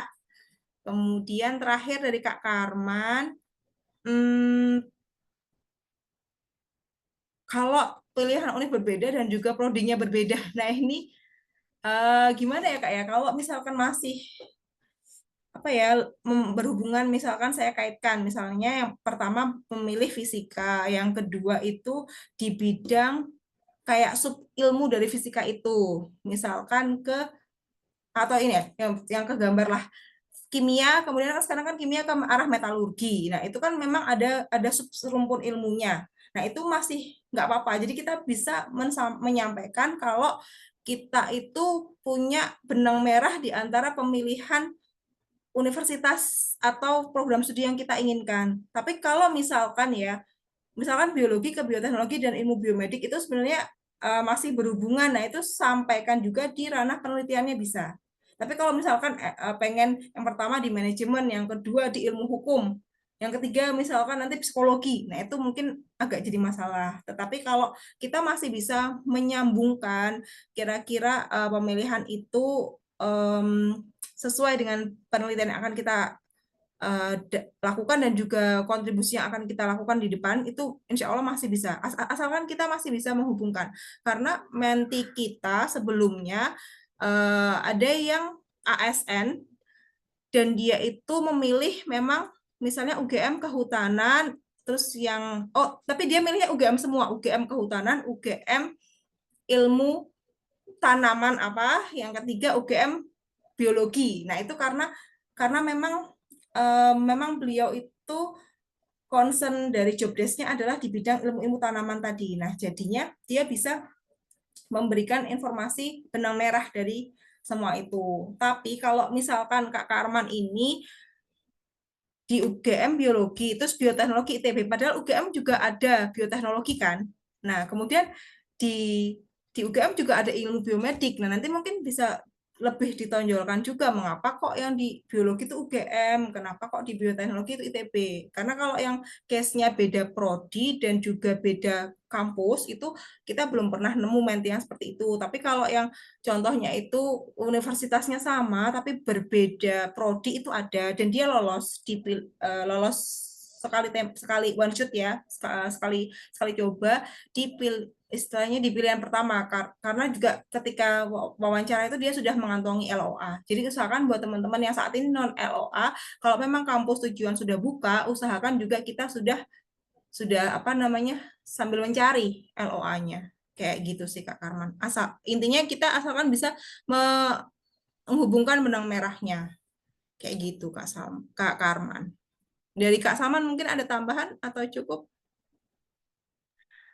Sebenarnya jawaban dari Mbak Des udah ya? sangat sebenarnya lebih ke urgensinya. Misalkan kalau memilih prodi yang berbeda, misalkan tadi bisa dengan jawaban job desk-nya, misalkan oh iya saya banyak sih sebenarnya, ada juga yang mau kasih kurikulum, kalau nggak salah kemarin kenapa dia dari PGSD kemudian memilih sebenarnya ini lebih ke jawaban lebih membantu untuk jawaban yang lintas jurusan, misalkan lebih ke kenapa memilih manajemen pendidikan atau misalkan beralih ke yang lain dengan kampus yang sama, sebenarnya bisa alasannya lebih ke job desk gitu. Misalkan karena dia kenapa tidak memutuskan untuk melanjutkan di ini dan seterusnya, karena memang pekerjaannya akan lebih dipersiapkan untuk ini gitu. Benar. Aja sih. Ya, oke. Ya, oke. Mungkin gimana Kak Bangun? Kembalikan ke Tanya lagi nggak boleh ya Kak? Siapa ini Kak? Oh ya, silakan Kak Hovifah. Terakhir ya Kak. Silakan Kak. Oh ya. Sebelumnya terima kasih banyak Kakak. tadi kan udah disinggung tuh gimana kalau belum punya LOA dan lain sebagainya. Nah, saya tuh mau tanya Kak, kan kita non LOA nih, dan kampusnya belum buka. Sebenarnya saya tuh isi 2 kampus saja mengikuti saran dari Kak Desi dulu. Saya yang pertama saya isi di UGM, yang kedua di UII. Yang pertama ya saya isi UGM karena di sana karena kebetulan saya hukum ya Kak. Jadi saya pengennya di jurusan di Departemen Hukum Bisnis dan Kenegaraan. Nah, kenegaraan yang ini beda sama yang di Magister Ilmu Hukum soalnya. Nah, tapi setelah saya riset, UGM ini untuk fakultas hukumnya dia tuh cuman buka di periode gelombang 3 dan 4, dan itu nanti masih lama, deket-deket Agustus kayaknya. Nah, sementara yang UII di pilihan ketiga balik lagi ya UGM lagi tadi dengan jurusan yang sama Kak. Nah, yang 2 ini UII ini dia tuh buka sepanjang tahun Kak, dia buka terus, sekarang pun buka gitu. Itu gimana ya Kak, biar saya tuh meyakinkan panelis tuh bahwa apa ya, saya tuh siap kok gitu mau masuk di antara 2 kampus ini gitu, tapi sampai sekarang sebenarnya saya belum apply gitu ke UGM karena saya kan maunya UGM dulu gitu baru coba di UII gitu loh Kak. Mohon sarannya Kak. Terima kasih. Oke, ini yang kedua UII ya, Universitas Iya Islam ya, Indonesia ya. Universitas Islam Indonesia. Oh iya, iya.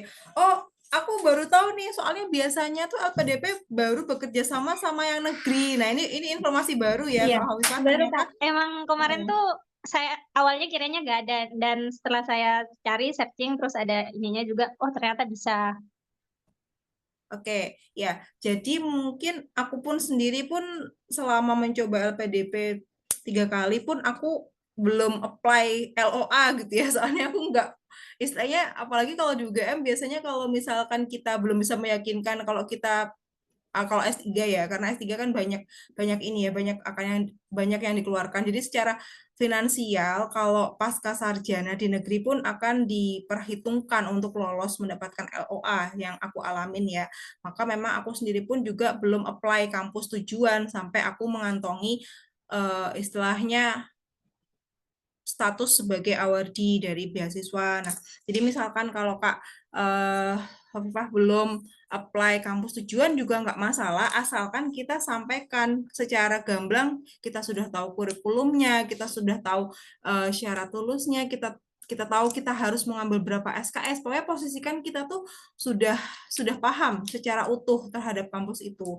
Nah, ketika ditanya juga misalkan terkadang tuh panelisnya nggak akan langsung menjurus tanya tentang LOA gitu, kecuali kalau kita memang saat ini sudah mengantongi LOA, aku selalu saranin untuk statement juga bahwa selain itu saya sudah melakukan pendaftaran Bapak dan Ibu di sana dan mendapatkan LOA, itu kan lebih bagus. Tapi kalau misalkan Kak Hafifah belum akan apply, paling nggak tuh menceritakan kalau sudah mengumpulkan persyaratan yang digunakan untuk melamar ke sana. Jadi misalkan kalau di UGM kita harus tes pasca sarjana, tes psikolog psikotesnya. Nah, itu usahakan di statement juga. Jadi terkait dengan pendaftaran di kampus tujuan, Bapak dan Ibu, saya sudah mendapatkan syarat-syarat berkas untuk pendaftaran seperti TOEFL, kemudian PAPS yang sudah memenuhi standar. Selain itu saya sudah menyiapkan outline penelitian dan juga berkomunikasi dengan dosen pembimbing, bla bla bla.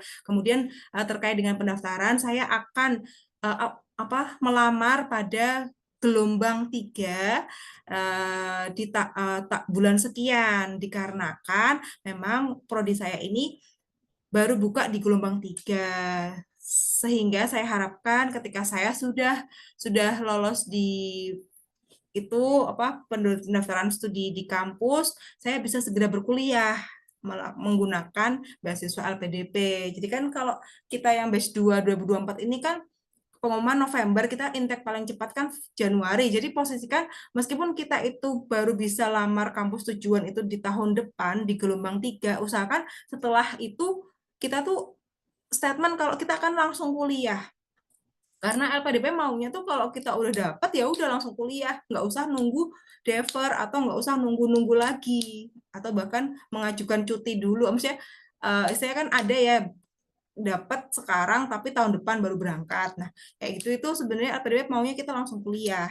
Seperti itu Kak Hafifah. Jadi sampaikan apa yang sudah kita